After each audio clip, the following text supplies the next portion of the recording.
नमस्ते।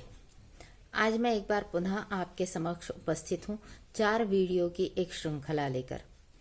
8 मार्च अंतर्राष्ट्रीय महिला दिवस के रूप में संपूर्ण विश्व में मनाया जाता है। नारी परिवार का केंद्र या धुरी मानी गई है। किसी भी समाज की स्थिति इस बात पर निर्भर करती है कि उस समाज की महिला की स्थिति कैसी है। इसीलिए तो स्त्री को राष्ट्र की आधारशिला माना गया है। स्त्री पुरुष के साथ 4 अलग अलग रिश्तों से जुड़ी होती है। पिता की पुत्री, भाई की बहन, पति की पत्नी और पुत्र की माता। ऐसा कहा जाता है, पिता पुत्र भ्रातृंश्च भर्तारमेवं सुमार्गम प्रति प्रेरयन्तीमिह। अर्थात पिता, पुत्र, भाई और पति को सन्मार्ग पर प्रेरित करने वाली महिला ही होती है। तो आइए इस अंतर्राष्ट्रीय महिला दिवस पर स्त्री के इन्हीं कुछ रूपों पर हम बात करेंगे। इन 4 वीडियो की श्रृंखला के रूप में। श्रृंखला का नाम है प्रेरिका। आज हम सुनते हैं पुत्री के रूप में पिता तुल्य श्वशुर को प्रेरणा देने वाली मिगार माता विशाखा का जीवन चरित्र। श्रावस्ती से कुछ ही दूर साकेत नामक एक नगरी थी, अत्यंत सुंदर नगरी, जिसमें एक करोड़पति सेठ धनंजय रहा करते थे। उनकी पुत्री थी विशाखा, अत्यंत रूपवती तथा गुणवती। विवाह योग्य होने पर सेठ धनंजय ने श्रावस्ती के एक सेठ मिगार के पुत्र पुष्पवर्धन के साथ उसका विवाह तय किया।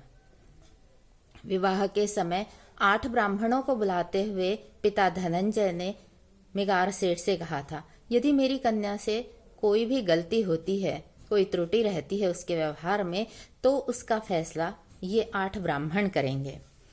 श्रावस्ती में विशाखा अपनी ससुर के गृह में रहते हुए वहां के रीति रिवाजों को सीख रही थी। एक दिन मिगार भोजन कर रहे थे और विशाखा भोजन परोस रही थी, साथ में पंखा भी झल रही थी। अचानक एक बौद्ध भिक्षु भिक्षा के लिए वहां पर उपस्थित हुए। विशाखा को पता था कि ससुर जी भिक्षा तो देंगे नहीं। उसने पंखा झलते हुए वहीं से कहा, आर्य, मेरे ससुर जी अभी बासी भोजन कर रहे हैं, आप यहाँ से आगे बढ़ें। पुत्रवधू की यह बात सुनकर मिगार सेठ बहुत नाराज हुए और उन्होंने कहा, यह लड़की मेरा अपमान कर रही है और इसे तुरंत इस घर से निकाल दिया जाए। विशाखा इस बात से तनिक भी विचलित नहीं हुई और अपनी तेजस्विता का परिचय देते हुए उसने बड़े ही शांत भाव से कहा, आप इतने रुष्ट क्यों हैं ससुर जी? घर मेरा है, आप मुझे कैसे निकाल सकते हैं? मैं कोई वेतनभोगी दासी तो नहीं हूं। आप पहले मेरा अपराध सिद्ध करें। मिगार सेठ भी सोच में पड़ गए। तब विशाखा ने ही उन्हें याद दिलाया कि मेरे पिता ने जिन 8 ब्राह्मणों को विवाह के अवसर पर बुलाया था, आप उन्हें बुलाइए, उनसे राय लीजिए। ब्राह्मणों को आमंत्रित किया गया। ब्राह्मणों के सामने मिगार सेठ ने कहा कि यह लड़की मेरा अपमान करती है, कहती है कि मैं बासा अन्न खाता हूं। पंचों ने विशाखा से स्पष्टीकरण मांगा, क्योंकि पंच भी आश्चर्यचकित थे कि इतनी सुशील लड़की इस तरह का व्यवहार कैसे कर सकती है।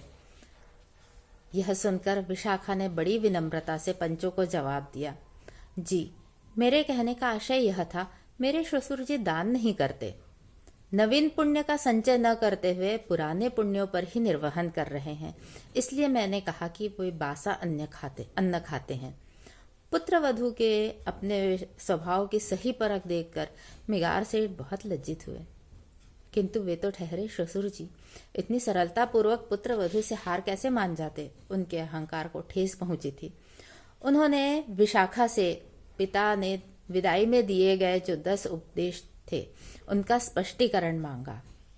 विशाखा ने बड़ी चतुराई से, बड़े सहजता से उनका भी स्पष्टीकरण दिया, जो एक कन्या के लिए आदर्श व्यवहार के संदेश थे।